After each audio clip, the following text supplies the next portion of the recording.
Welcome to MS study गुरु।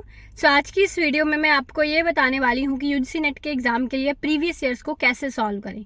ठीक है, सो अगर आप चैनल पे न्यू हैं तो जल्दी से इसे सब्सक्राइब जरूर कर लीजिएगा, क्योंकि ऐसी वीडियोस मैं आपके लिए लेके आती रहती हूँ। सो प्रीवियस ईयर सॉल्व करने के लिए जैसे ही आपको किसी सोर्स से प्रीवियस ईयर क्वेश्चन मिलते हैं, ठीक है, तो आप उन प्रीवियस ईयर को एक एक करके बहुत ध्यान से सॉल्व करना स्टार्ट कीजिए। और पहले ही दिन आप टाइम का बिल्कुल रिस्ट्रिक्शन मत रखिए कि मुझे इतने टाइम में सॉल्व करना है। जितना भी टाइम आपको लग रहा है आराम से एक एक क्वेश्चन को अच्छे से समझकर सॉल्व कीजिए, विदाउट टाइम की रिस्ट्रिक्शन रखिए। ठीक है, तो अब जब आपने अपने आंसर्स एक पेज पर जो है लिख लिए हैं, जो भी आपके अकॉर्डिंगली इन क्वेश्चंस के आंसर थे, उसके बाद आप चले फाइनल आंसर कीज की तरफ। ठीक है, सो फाइनल आंसर की से आप अपने आंसर्स मैच करेंगे। तो आप देखेंगे जब आप फर्स्ट टाइम वो सॉल्व कर रहे हैं तो काफी सारे आंसर्स आपके गलत हैं। तो ये चीज देखकर डिसहर्टन नहीं होना। पहली बार क्वेश्चंस आपके सारे सही नहीं, सारे तो सही होने नहीं, वैसे भी बहुत सारे मैक्सिमम क्वेश्चंस आपके गलत होंगे उसमें से। ठीक है, पहली बार जब आप सॉल्व करेंगे, बट आपको क्या करना है कि आपने देख लिया कि मेरे सिर्फ 20 क्वेश्चंस ठीक हैं, बाकी सारे क्वेश्चंस गलत है। ये देखकर आपने वो छोड़ नहीं देना प्रीवियस ईयर कि छोड़ दो चलो अगला कुछ और पढ़ते हैं। नहीं, आपने अब क्या करना है कि जो क्वेश्चंस आपके गलत हैं आपने ये देखना है कि उसका आंसर आपके अकॉर्डिंग गलत क्यों था और फाइनल आंसर की इसके अकॉर्डिंग सही क्यों था। दैट मीन्स आपको लॉजिक वहां पर फाइंड करना है। अब वो लॉजिक फाइंड करने के लिए चाहे आपको बुक्स का सहारा लेना पड़ रहा है, गूगल से, इंटरनेट से, नोट से, कहीं भी, ठीक है, तो वो लॉजिक आपको पता करना है कि ये किस लॉजिक से क्वेश्चन ठीक है और आपने क्या लॉजिक लगाया जिसकी वजह से ये गलत हो गया। ठीक है, और जब भी उन क्वेश्चंस को प्रीवियस ईयर्स को आप सॉल्व कर रहे हैं जिसमें आपने आंसर गलत दिया है लेकिन फाइनल आंसर की में कुछ और आंसर है, तो आपको उन चारों ऑप्शंस को बहुत अच्छे से एनालाइज करना है कि ये चारों ऑप्शंस में क्या क्या दिया गया है और इन चारों ऑप्शंस को समझना है। मतलब अगली बार जरूरी तो नहीं है ऐसा ही सेम क्वेश्चन आ जाए रिपीट होकर।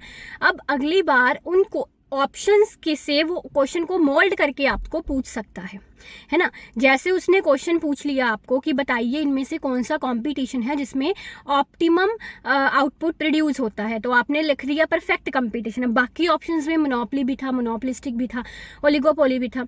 तो आपको ये भी एनालाइज करना है कि इन तीनों कंपटीशंस में आउटपुट जो है वो किस लेवल का प्रोड्यूस होता है।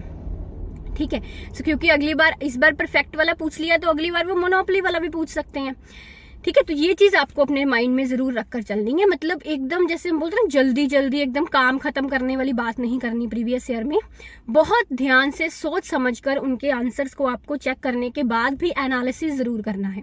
और अब ये आपने एक बार प्रीवियस ईयर खत्म कर लिया, ठीक है, उसके बाद अब मान लीजिए आपको, मैं जो बोलती हूँ हमेशा कि 2018 से लेके 2021 तक के प्रीवियस ईयर सॉल्व कर लीजिए 2022 के एग्जाम के लिए। तो मान लीजिए आपने सबसे पहले 2021 का पेपर उठाया और आपने 2021 का सॉल्व कर लिया इस तरह से जैसे आपको मैंने समझाया। उसके बाद अब 2020 पर गए, उसके बाद 2019, 2018 विदाउट टाइम की रिस्ट्रिक्शन, टाइम रिस्ट्रिक्शन यहाँ पे नहीं रखेंगे। ठीक है, अब 2018 तक के जब इसी तरह से आपने सारे सॉल्व कर लिए, एनालिसिस कर लिया, उनको कंसेप्ट समझ लिए उनके पीछे वाले।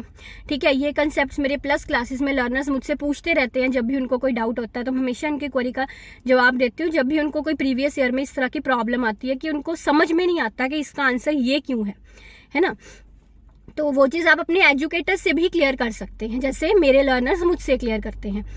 तो उसके बाद फिर आपको क्या करना है, जब 2018 तक के हो गए, दोबारा से आपको फिर 2021 पर आना है। ठीक है, फिर 2021 पर आना है। तो अब ये चीज देखेंगे कि जब आपने पहली बार सोल्व किया था आपके काफी क्वेश्चंस गलत थे, बट जब इस बार आपने सोल्व किया तो वो गलत क्वेश्चंस का जो प्रपोर्शन है ना वो अब कम हो गया। अगर पहली बार आप मान लीजिए आपके 80 क्वेश्चंस गलत थे, तो इस बार जब आपने पूरा पेपर एनालिसिस करके उसको दोबारा से सोल्व किया है तो आपके गलत क्वेश्चंस जो हैं हो सकता है 40 से 50 ही रह जाएं।